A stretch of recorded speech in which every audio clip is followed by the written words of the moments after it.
जी अस्सलाम वालेकुम स्टूडेंट, उम्मीद करता हूँ आप खैरियत से होंगे। तो आज के इस लेक्चर में एक्सरसाइज 1 से क्वेश्चन नंबर 6 और 7 करेंगे। और 6 में कह रहा है कि आपके पास जो है एरिया ऑफ स्क्वायर दिया हुआ 264 सेंटीमीटर। कह रहा है आपको इसकी लेंथ मालूम करनी है, द पैरामीटर मालूम करना है स्क्वायर का। ठीक है। क्वेश्चन नंबर 7 में कह रहा था circumference of a circle is 136 metre, और सर्कल का सर्कमफेरेंस दिया हुआ 136 मीटर। फाइंड इस रेडियस द एरिया। रेडियस मालूम करना है, एरिया मालूम करना है। ठीक है, बस इसको देख लेते हैं। तो स्टूडेंट क्वेश्चन नोटबुक पर तो आ रहा है, सही है, तो सॉल्व कर लेते हैं। अब देखिए एरिया क्या होता है। अगर आसान अल्फाज में समझाऊं तो एरिया ऑफ स्क्वायर, यानी कि ये स्क्वायर बना हुआ है। ठीक है, ये स्क्वायर है, इसके अंदर इनसाइड जो है ये एरिया कहलाता है। ठीक है, तो स्क्वायर का एरिया दिया हुआ है आपके पास, कितना दिया हुआ है 264 सेंटीमीटर स्क्वायर। सही है, और इसकी लेंथ मालूम करनी है आपको। क्वेश्चन मार्क डाला हुआ है मैंने लेंथ में। ठीक है, तो आप ये जानते हैं कि स्क्वायर का एरिया होता है एल स्क्वायर। तो एरिया है 264 सेंटीमीटर स्क्वायर। लेंथ मालूम करें तो एल स्क्वायर लिखें।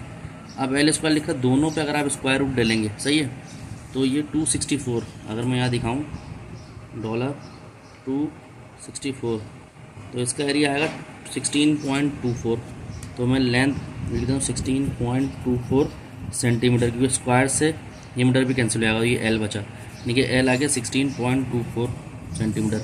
अगर आप चाहें 16 भी लिख सकते हैं। ठीक है, अब यहाँ पर कह रहा है it's parameter of the square. अब पैरामीटर मालूम करना है। पैरामीटर का मतलब ये कि ये स्क्वायर का ही एक्सटर्नल पार्ट का सम कर लें, ये चारों साइड का एक्सटर्नल का सम कर लें तो पैरामीटर आ जाता है। तो ये एल है, ये एल है, ये एल है, तो ये एल है। तो पैरामीटर का फॉर्मूला क्या हो गया, P is equal to L plus L plus L plus L, चार साइड है, तो P is equal to 4L, ये आ गया। तो स्टूडेंट P मैंने ऐसे लिखा और 4 यहाँ लिख दिया 16.24। तो P इज़ इक्वल टू 4 से मल्टीप्लाई कर देंगे तो हमारे पास आ जाएगा कितना 64.99। तो यानी कि ये almost P is equal to 65 लिख सकते हैं सेंटीमीटर। तो ये हमारा आंसर आ गया। ठीक है स्टूडेंट, अब बात करते हैं पार्ट 7 की। तो पार्ट 7 में कह रहा है the circumference of a circle is 136। तो ये सर्कल है। ठीक है, ये सर्कल बना हुआ है। सर्कमफ्रेंस की बात या तो सर्कल का सर्कमफ्रेंस होता है इसका लेंथ ऑफ सर्कुलर ट्रैक, ये गोल हिस्सा कहलाता है सर्कमफ्रेंस। ठीक है, तो ये दिया हुआ है सी इज इक्वल टू दिया हुआ है 136 मीटर। अब अगर रेडियस मालूम करना है और एरिया मालूम करना है। ठीक है, ये मालूम करना है। तो सर्कमफ्रेंस की बात है, सी इज इक्वल टू 2πr लिखा, तो 136 ऐसे लिखा है, 2 ऐसे लिखा है, पाया मतलब 22/7 और आर ऐसे लिख दिया। ठीक है स्टूडेंट, अब थोड़ी बहुत यहाँ कैलकुलेशन कर लेते हैं। तो 136 ऐसे लिखा हुआ है, ये हो गया 44, 2 को मल्टीप्लाई कर 22 से 44/7 आर। तो 136 ये हो गया मल्टीप्लाई, डिवाइड हो रहे हैं, आ गया multiply 7 is equal to 44 are. तो 136 को अगर आप मल्टीप्लाई करें 7 से तो आपके पास आएगा 5952 इज इक्वल टू 44 आर। तो आर के लिए यहाँ पे 952 divided by 44 is equal to R.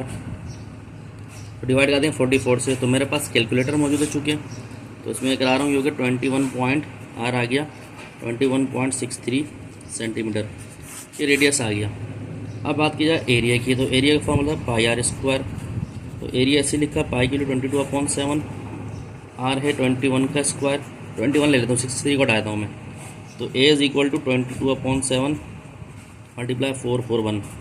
तो अगर मैं डायरेक्ट उसको मल्टीप्लाई डिवाइड कर दूँगा, मल्टीप्लाई करूँ 22 से और डिवाइड कराऊँ 7 से, देखते हैं भाई क्या आंसर आएगा। 22 मल्टीप्लाई 441। चले मैं एक काम करता हूँ, ऊपर लेकर मल्टीप्लाई दूँ 9702/7 डिवाइड करा देंगे 7 से, तो हमारे पास ये 1386 सेंटीमीटर स्क्वायर। तो ये एरिया आ गया। ठीक है स्टूडेंट, तो देखिए किस तरह हमने क्वेश्चन सॉल्व कर लिया। तो उम्मीद करता हूँ लेक्चर आपको समझ आएगा। अगर आपको हमारा अच्छा लगा, लाइक और सब्सक्राइब करें, दोस्तों में शेयर करें, मज़ेदार वीडियो आपको मिलती रहेंगी। अपना ध्यान रखें। अस्सलाम वालेकुम।